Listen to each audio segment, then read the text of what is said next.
Alhamdulillah wa salatu wa salamu ala Rasulullah wa ala alihi wa sahbihi wa man wala amma ba'd. With our fourth session of the sessions or the lessons of adab of the Muslim. And today inshallah we'll be talking about very important session or very important adab from the adab towards our parents.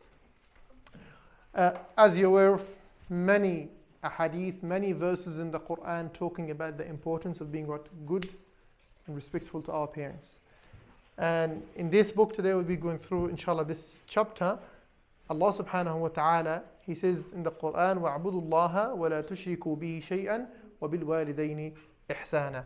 Worship Allah subhanahu wa ta'ala and do not associate anyone with Allah subhanahu wa ta'ala, and to parents do or be good. Okay, Islam has elevated the status of parents to the highest status. Allah subhanahu wa ta'ala straight away, after talking about worshipping Allah subhanahu wa ta'ala alone and not associating anyone with Allah subhanahu wa ta'ala, straight away Allah subhanahu wa ta'ala talked about what?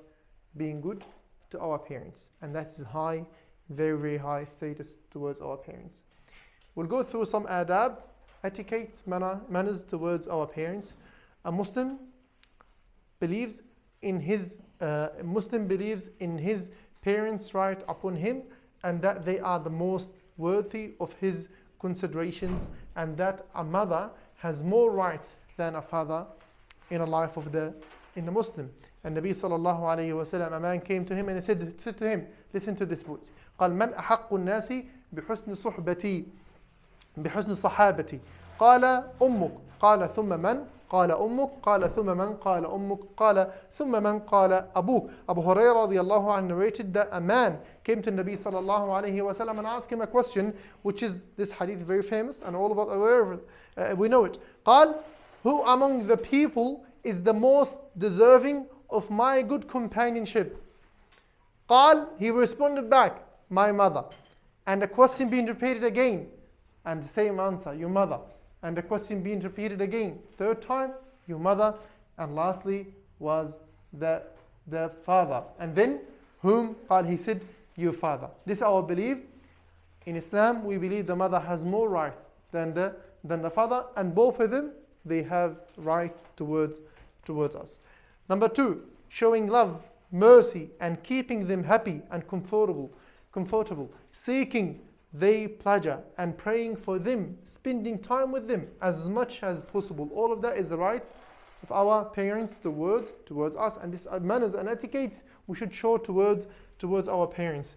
Showing love, mercy, not because they are what? Giving us money, not because they are looking after us, because that's part of our belief. That's what Allah subhanahu wa ta'ala, He wants from us to be towards our parents. Number 3, one has to obey his parents and fulfill their requests as long as it is not in disobedience of Allah subhanahu wa ta'ala. Do you understand this statement, boys? Do you understand what I mean? يعني, in a general statement, لا طاعة لمخلوق في معصية الخالق. Not just our parents. Anyone ask us for something who has disobedience to Allah subhanahu wa ta'ala, will say no, even if they are our parents. Other than that, our parents has what? Has rights on us for us to follow and listen to their orders. Number 4, one should be respectful to his parents in speech and action by listening to them when they talk, and avoid be what? Making them or humiliating them, mocking them, and try to look at them in a way that they are, I'm better than them, or in a speech I'm trying to raise my voice against them. Sometimes we have a point, we try to make our points or our statements stronger and better than our parents. We're thinking that we know what? Better than them. Even if your statement is better than your parents, even if you think and you believe that you are better than your parents, you're more knowledgeable than the parents, you shouldn't make them feel that you are doing that intentionally. That's out of respect to our parents. Allah subhanahu wa ta'ala, He says in the Quran, وَقَضَى رَبُّكَ أَلَّا تَعْبُدُوا إِلَّا إِيَّاهُ وَبِالْوَالِدَيْنِ إِحْسَانًا. Listen to the rest. إما يبلغن عندك الكبر أحدهما أو كلاهما فلا تقل لهما أف ولا تنهرهما وقل لهما قولا كريما. Allah subhanahu wa ta'ala has decreed that you not worship except Him, only Allah subhanahu wa ta'ala, and to parents be good in your treatment with them. Whether one or both of them reach old age with you, don't say to them, "Uff." You know what uff? When your parents ask you something, say, "Uff, come on." That's uff. Allah subhanahu wa ta'ala in the Quran, He said, don't even say to them, "Uff." Don't say that thing which is, "Oh, come on." Even that, we shouldn't say it to our parents. What about something more than that? And in Arabic, they say this word, Wallahu a'lam, this is the lowest in the language of insulting someone. You know, insulting someone has what? You know, has words. Insult someone very bad. When it's very bad, something very low. This is the lowest in Arabic. Say someone what? Uff. Like insulting someone, say uff. This is the lowest. Imagine Allah subhanahu wa ta'ala is ordering us. Say don't. Not just, is a request for you, or it's difference of opinions. No. It's clear in the Quran. Don't even say to your parents, "Oof." What about the rest? We need to be very, very careful about this. Number 5, one should be kind and dutiful to his parents, even if they are non-Muslims. Even if they are non-Muslims, we should obey them, as we said earlier. What is the rule? As long as they are not asking us for something has disobedience to Allah subhanahu wa ta'ala, we should always listen to them. Number 6, one should be dutiful to them when they are old, by invoking Allah subhanahu wa ta'ala, making dua that Allah subhanahu wa ta'ala forgive them and bestow mercy upon them. That's what the rights of our parents towards us. Again, it's wajib, necessary upon an individual that he supports his parents and grandparents financially. If Allah subhanahu wa ta'ala grant you wealth and ability to fund and support your parents, even if you don't have to be rich to do that. Even if you have the ability to live, you need and you must support your parents, because they will be reaching the age of what? They can't work. They can't generate and get income. They get money.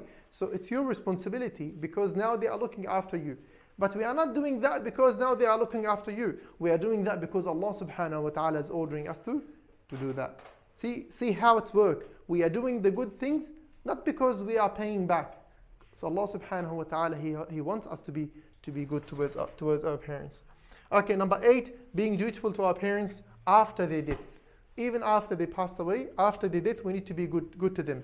There is some matters which a Muslim should do for his parents after their death. Again, number 1, making dua to Allah subhanahu wa ta'ala to forgive them, making dua to them. Number 2, honoring their relatives and friends. The one he was a friend for my parents, after their death, I will be good to them. And to the relatives of my dad, my uncles, my aunties, the uncles of my dads, the aunties of my dad, all of them, if they are still alive, I should be respectful to them, because my dad, he was respectful to them.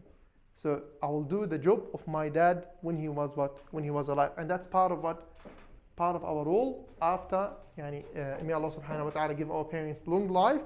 That's after their death. Fulfilling their promises and wills. If they have promised something, or they have given you a will, you should fulfill it as much as you can.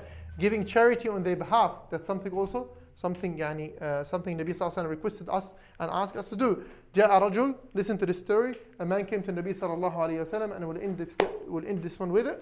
قال يا رسول الله هل بقي من بر أبوي شيء أبرهما به بعد موتهما. A man from Bani Salama came to Nabi Sallallahu Alaihi Wasallam and asked, "O Messenger of Allah, now my parents are dead. Is there any dutifulness left for me to do towards them? They finished their life." The Prophet ﷺ answered, yes, supplicating for them, making dua, seeking forgiveness for them, fulfillment of their will after their death, and being kind to their friends, and maintaining good relationships with those of your relatives with whom your kindship is established only through them. This is the summary of what we should do towards our parents even after they death. Imagine the amount of respect we should show our parents towards our parents even after their death. What about the amount of respect we should show to them while they are what? Alive. Unfortunately, among us, there is people who don't show that respect and honoring to their parents. When they need something, my dad, I love you. My mom, I love you. Well, please give me this. Please give me that.